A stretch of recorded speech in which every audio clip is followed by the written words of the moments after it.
Hello students, कैसे हैं आप लोग। मैं जितेंद्र कुमार आपके अपने यूट्यूब चैनल स्टडी डाइवर में आपका फिर से स्वागत करता हूं। आज का ये वीडियो बहुत ज़्यादा इंटरेस्टिंग होने वाला है। ये वीडियो ओपन स्कूल के 12th क्लास के पॉलिटिकल साइंस के ऊपर बनाया गया है। आज हम इस वीडियो में मॉड्यूल 2 के ऊपर बात करेंगे। मॉड्यूल 2 के अंदर 5 चैप्टर दिए गए हैं।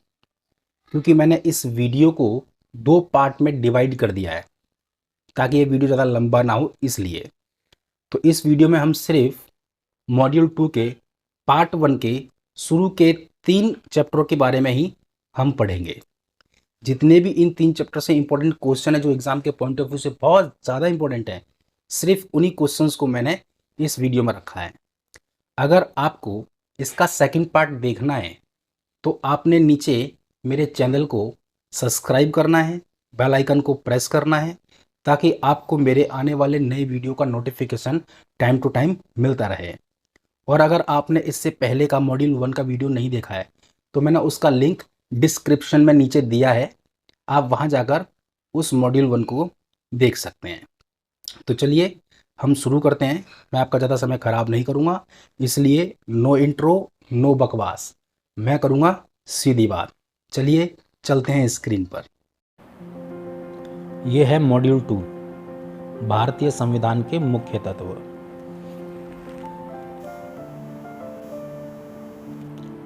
चैप्टर 5, भारतीय संविधान की प्रस्तावना तथा प्रमुख विशेषताएं। इसका पहला क्वेश्चन है, भारत को लोकतांत्रिक गणराज्य क्यों कहा जाता है। लोकतंत्र का अर्थ है शासन की शक्ति किसी विशेष वर्ग के हाथों में न होकर समस्त जनता के हाथों में होती है। शासन चलाने के लिए जनता अपने प्रतिनिधियों का चुनाव करती है जो जनता के नाम पर जनता की इच्छा अनुसार शक्ति का प्रयोग करता है। अक्सर आपने देखा होगा कि हमारे देश में समय समय पर लोकसभा के या विधानसभा के चुनाव होते रहते हैं। हम अपना वोट देकर खड़े हुए उम्मीदवारों में से अपना प्रतिनिधि चुनते हैं और उसे सरकार में भेज देते हैं। वह प्रतिनिधि जनता के प्रति उत्तरदायी होता है और उसके द्वारा जितने भी कार्य किए जाते हैं वो जनता की इच्छा के अनुसार ही होते हैं। यही लोकतंत्र की शक्ति है।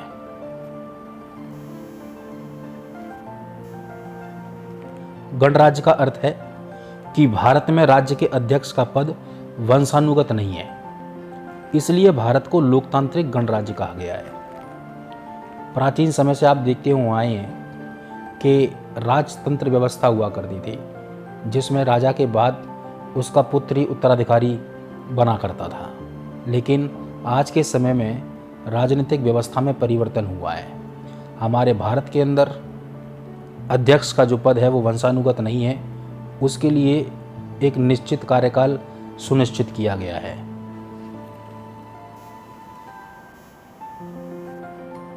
दूसरा क्वेश्चन है इसका, भारतीय संविधान का निर्माण किसके द्वारा किया गया था, यह कब लागू हुआ।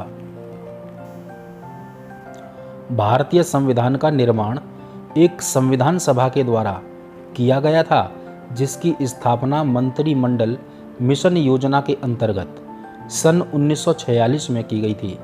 यह संविधान 26 जनवरी 1950 को लागू हुआ था। तीसरा क्वेश्चन है, भारत का संविधान 26 जनवरी 1950 को ही क्यों लागू किया गया।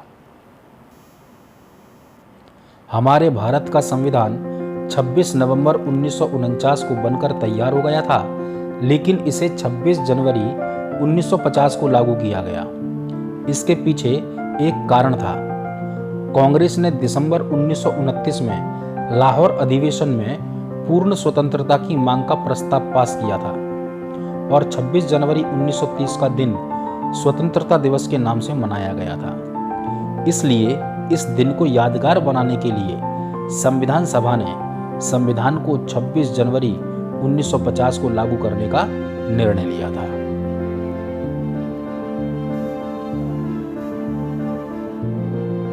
चौथा क्वेश्चन है, भारतीय संविधान के कोई 4 लक्षण बताइए।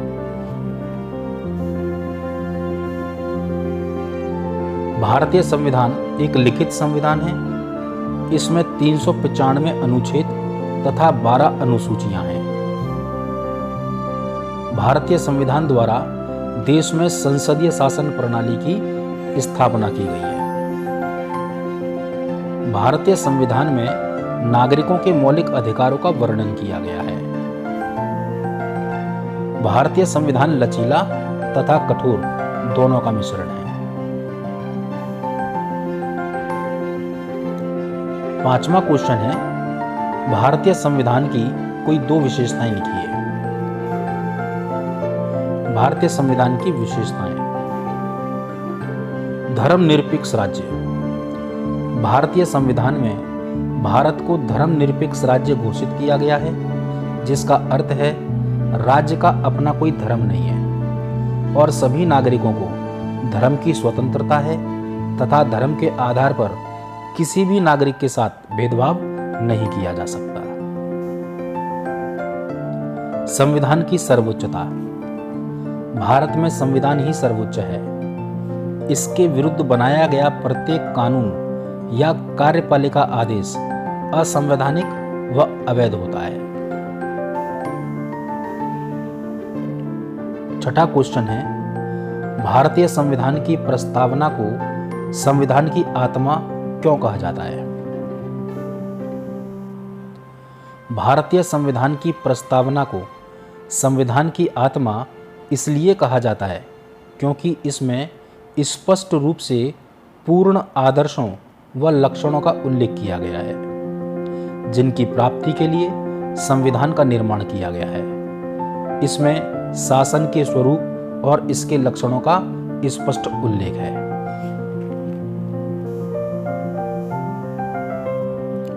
7वां क्वेश्चन है, एक हरी नागरिकता का क्या अर्थ होता है? भारतीय संविधान ने नागरिकों को एक हरी नागरिकता प्रदान की है। कोई भी नागरिक केवल भारत का नागरिक है, किसी राज्य का नागरिक नहीं। भारत के किसी भी राज्य में रहने वाले भारतीय नागरिक की नागरिकता प्राप्त होती है। अमेरिका में दोहरी नागरिकता की व्यवस्था है। जैसा कि हम देखते ही हैं, हमारे पास जो भी आईडी होती है उसमें हमारी नेशनलिटी इंडियन होती है। ऐसा नहीं है कि उसको राजस्थानी, बिहारी, गुजराती या मराठी कहा जाए। भारत के किसी भी क्षेत्र में रहने वाला नागरिक भारतीय ही कहलाता है। इसी को एक हरी नागरिकता कहते हैं। लेकिन अगर हम बात करें अमेरिका की, तो वहाँ पर दोहरी नागरिकता की व्यवस्था है। एक नागरिक अपनी पूर्व नागरिकता को त्यागे बिना वह दूसरी नागरिकता को धारण कर सकता है।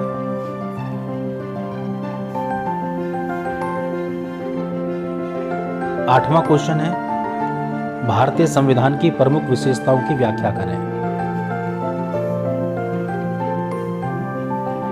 लिखित संविधान। भारत का संविधान दुनिया का सबसे बड़ा लिखित संविधान है, जिसका निर्माण संविधान सभा के द्वारा किया गया था। कठोर तथा लचीला संविधान। भारत का संविधान एक कठोर और लचीले संविधान का मिश्रण है। संविधान की कुछ धाराओं को संसद के द्वारा साधारण बहुमत से बदला जा सकता है। अधिकतर धाराओं को बदलने के लिए संसद के दोनों सदनों में 2/3 बहुमत से प्रस्ताव का पास होना जरूरी है और ज्यादातर संशोधन इसी के अनुसार किए जाते हैं। बहुत ही अधिक महत्वपूर्ण प्रावधानों को बदलने के लिए दोनों सदनों में 2/3 बहुमत से प्रस्ताव पास होने के बाद उस पर आधे राज्यों की विधानसभाओं का समर्थन आवश्यक होता है।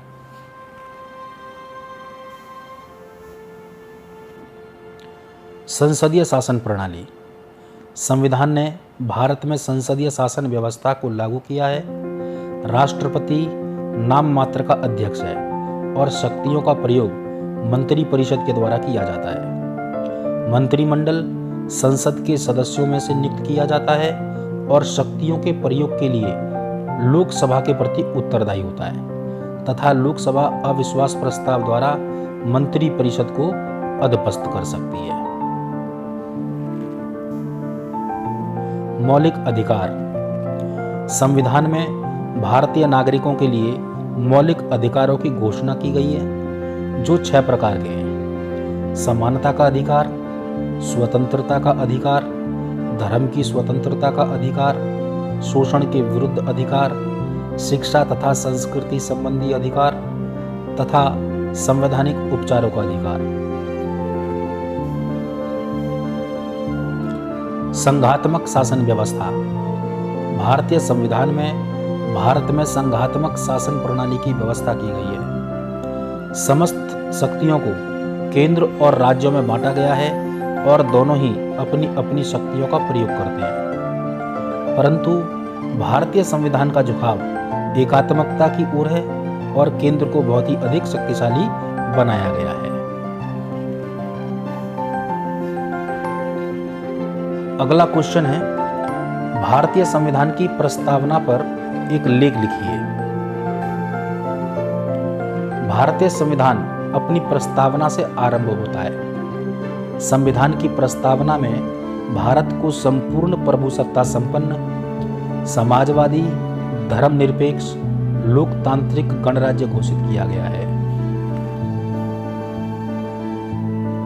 संपूर्ण प्रभुसत्ता संपन्न का अर्थ है भारत का आंतरिक तथा बाहरी दृष्टि से किसी विदेशी सत्ता का अधिकार नहीं है। इसका मतलब ये हुआ कि भारत अपने कानून व्यवस्था को बनाने में पूर्ण रूप से स्वतंत्र है। उसे किसी से कानून बनाने के लिए पूछने की आवश्यकता नहीं है, ना ही वो किसी के दबाव में है, ना आंतरिक तौर पर ना बाहरी तौर पर। भारत का संयुक्त राष्ट्र संघ तथा राष्ट्रमंडल का सदस्य होना इसकी प्रभुसत्ता पर कोई प्रभाव नहीं डालता है। समाजवादी, यह शब्द प्रस्तावना में 42वें संशोधन द्वारा जोड़ा गया है। इसका अर्थ है कि भारत में शासन व्यवस्था इस प्रकार चलाई जाए कि सभी वर्गों को, विशेष रूप से पिछड़े हुए वर्गों को, अपने विकास के लिए उचित वातावरण तथा परिस्थितियां मिलें। जैसा कि हम जानते हैं कि बहुत लंबे समय से, प्राचीन समय में जो पिछड़ा हुआ वर्ग था, दलित वर्ग, उसके साथ में बहुत ज़्यादा जाति होती रही है, लेकिन हमारे संविधान ने समाजवादी प्रस्तावना को जोड़कर भारत के समस्त नागरिकों के लिए एक ऐसी व्यवस्था बनाई जिसमें भारत के प्रत्येक नागरिक को एक ऐसा उचित वातावरण मिले, एक ऐसी उचित परिस्थिति मिले जिसमें वह अपने गुणों का विकास कर सके। धर्मनिरपेक्ष, यह शब्द भी प्रस्तावना में सन 1976 में 42वें संशोधन द्वारा जोड़ा गया है। इसका अर्थ है कि देश के सभी नागरिक अपनी इच्छा से किसी भी धर्म को अपनाने तथा उसका प्रचार करने के लिए स्वतंत्र हैं। राज्य धर्म के आधार पर नागरिकों में किसी प्रकार का भेदभाव नहीं किया जा सकता। धर्म के आधार पर किसी सरकारी शिक्षा संस्था में किसी को दाखिला लेने से इनकार नहीं किया जा सकता। अगर आप इसका स्क्रीनशॉट लेना चाहें तो साथ साथ इसका स्क्रीनशॉट लेते चलिएगा। लोकतांत्रिक, इस शब्द का अर्थ है कि शासन शक्ति किसी एक व्यक्ति या वर्ग विशेष के हाथों में न होकर समस्त जनता के हाथों में होती है। शासन चलाने के लिए जनता अपने प्रतिनिधियों का चुनाव करती है, जो अपने कार्यों के लिए जनता के प्रति उत्तरदायी होते हैं। गणराज्य, इसका अर्थ है कि भारत में राज्य के अध्यक्ष का पद वंशानुगत नहीं है, बल्कि राज्य का अध्यक्ष राष्ट्रपति एक निश्चित काल के लिए जनता के प्रतिनिधियों द्वारा चुना जाता है। चैप्टर 6, मौलिक अधिकार। इस चैप्टर का पहला क्वेश्चन है, मौलिक अधिकारों की कोई 2 विशेषताएं बताओ।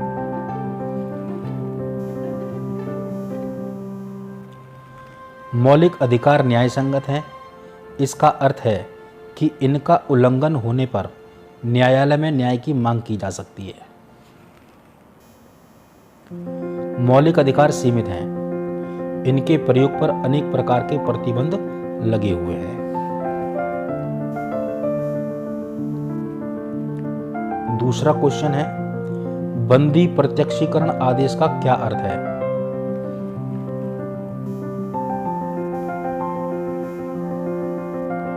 बंदी प्रत्यक्षीकरण लेख, इसको इंग्लिश में हैबियस कॉर्पस कहा जाता है।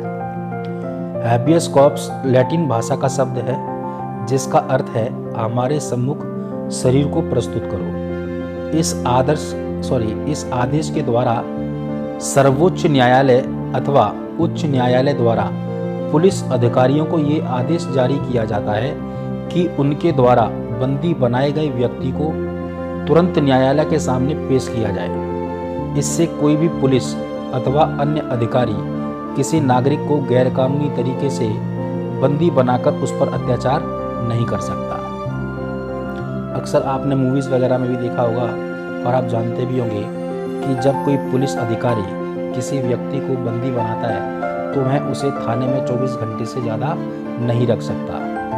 उसे 24 घंटे के भीतर न्यायालय में जज के सामने पेश करना होता है।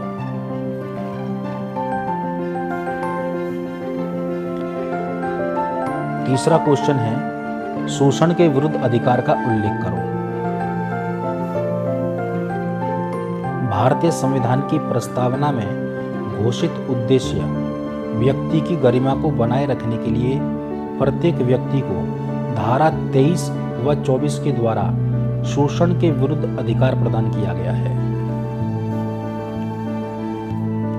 मानव व्यापार, बाल मजदूरी का निषेध। धारा 23 के अंतर्गत मानव व्यापार को निषिद्ध किया गया है, जिसमें वेश्यावृत्ति करना अथवा वेश्यावृत्ति को प्रोत्साहन देना दोनों ही गैरकानूनी है। इस प्रकार से बेगार तथा बाल मजदूरी करवाना भी अपराध घोषित किया गया है। बेगार का अर्थ होता है बिना पारिश्रमिक दिए किसी व्यक्ति से जबरदस्ती काम लेना। कारखानों इत्यादि में बच्चों को काम पर लगाने की मनाही। धारा 24 के अंतर्गत 14 वर्ष से कम आयु के बच्चों को खान, कारखाने, फैक्ट्री इत्यादि में तथा जोखिम भरे कामों पर लगाने की मनाही की गई है। इस मौलिक अधिकार का उद्देश्य बच्चों के जीवन की रक्षा करना तथा शोषण को समाप्त करना है, क्योंकि गरीबी के कारण बच्चे कम मजदूरी पर उपलब्ध हो जाते हैं। लेकिन दुर्भाग्यवश भारत में बाल श्रम आज भी पर्याप्त मात्रा में पाया जाता है।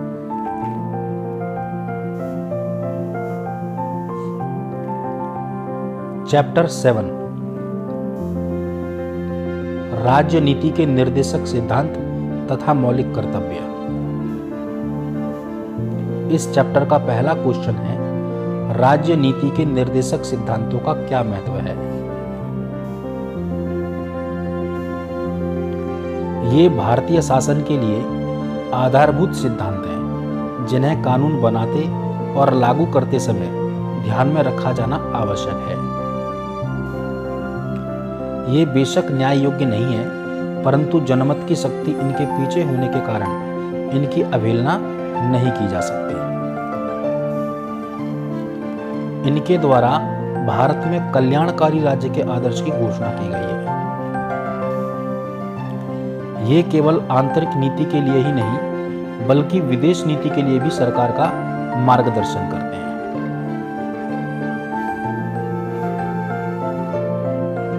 दूसरा क्वेश्चन है, राज्य नीति के निर्देशक सिद्धांत क्या है? राज्य नीति के निर्देशक सिद्धांत वे सिद्धांत हैं जो केंद्रीय सरकार तथा राज्य सरकारों का अपनी नीति का निर्धारण करने तथा शासन चलाने में मार्गदर्शन करते हैं। इनकी मुख्य विशेषता ये है कि ये सिद्धांत न्याय संगत नहीं है। इसका अर्थ ये है कि यदि सरकार इन्हें लागू नहीं करती तो नागरिकों को न्यायालय में जाकर सरकार के विरुद्ध इनके आधार पर न्याय मांगने का अधिकार नहीं है।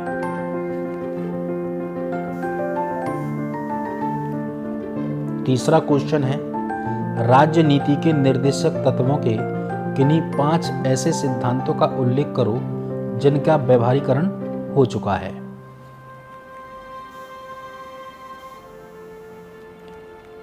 स्त्री और पुरुष को समान काम के लिए समान वेतन दिया जाना काफ़ी मात्रा में लागू किया जा चुका है। अनुसूचित जातियों, अनुसूचित जनजातियों व पिछड़े वर्गों के उत्थान तथा कल्याण के लिए सरकार ने बहुत से कदम उठाए हैं। आपने देखा होगा कि अनुसूचित जातियों के लिए और अनुसूचित जनजातियों के लिए स्कूलों में उनको वजीफ़ा ज़्यादा दिया जाता है, उनके लिए आरक्षण की व्यवस्था की गई है। राजनीति के क्षेत्र में, आर्थिक क्षेत्र में इनके लिए स्थान आरक्षित किए गए हैं। पंचायती राज प्रणाली को सारे देश में लागू किया गया है और 73वें संविधान संशोधन द्वारा उन्हें संवैधानिक मान्यता दी गई है तथा उन्हें प्रभावकारी बनाने के कदम उठाए गए हैं। न्यायपालिका को कार्यपालिका से अलग तथा स्वतंत्र किया जा चुका है और न्यायपालिका स्वतंत्रता तथा निष्पक्षता से अपना काम कर रही है। मई 2002 में संविधान के 93वें संशोधन द्वारा 6 से 14 वर्ष तक के बच्चों के लिए निःशुल्क व अनिवार्य शिक्षा के मौलिक अधिकार की व्यवस्था की गई है।